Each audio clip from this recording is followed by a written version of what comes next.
Welcome back. Today we're talking about mental and physical health. So ladies, these are some pretty big questions about self-image and physical health. So the first one is just that we know that the sex industry is image-driven. It's fantasy-driven. We've talked about that in other episodes. And there's a pressure to look a certain way. So how did you cope with that pressure? And did you do things to try to fit into the mold of what that fantasy or self-image looks like? I mean, absolutely. I can say when I first started dancing, I didn't wear any makeup. I didn't know how to blow dry my hair. And then I started, wearing the makeup, this kind of thing. But for me, a lot of it was body image related. And so I starved myself to stay skinny because I made more money when I was skinny. And I ate, at one point I was eating a pack of gummy bears a day, a small one. And then if I made $300 by 10 p.m., I would allow myself a bag of pretzels. Wow.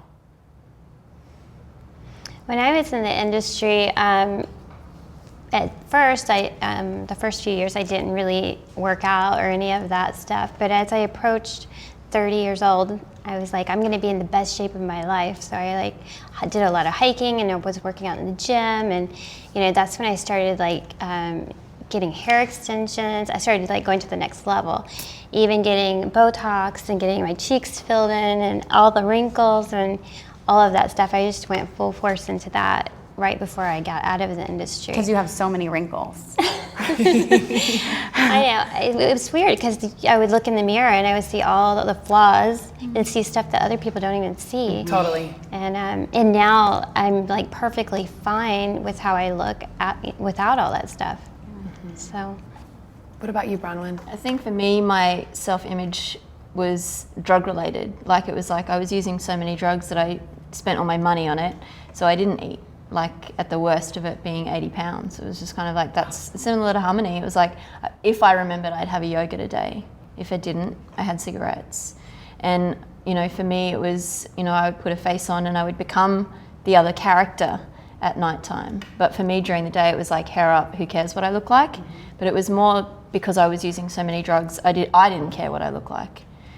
So again, it was that split personality, who am I right now and what do I eat? I wouldn't eat through the night and I would use drugs and I would use drugs through the day and try and remember to eat yogurt.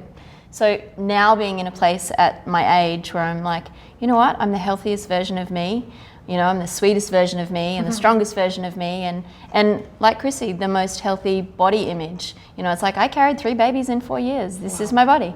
This is my life and I love it, I think too, we're talking about the sex industry, but there's a lot of women that can relate to this. I mean, even our societal pressure, every billboard, you can't go in the grocery store and stand in the line without thinking, gosh, this is what it's supposed to look like. And they airbrush everything and make everything look so good. And so I think this is a helpful episode for a lot of women because just in general, even if you're not in the sex industry, there's a lot of external pressure to look a certain way. And what's happening is our culture is modeling our view of what sexuality looks like and what sexy looks like after the sex industry. And so, Jenna Jameson has How to Make Love Like a Porn Star. And so we're, as a culture, are being fed these images of this is what sexuality should look like. This is sexy.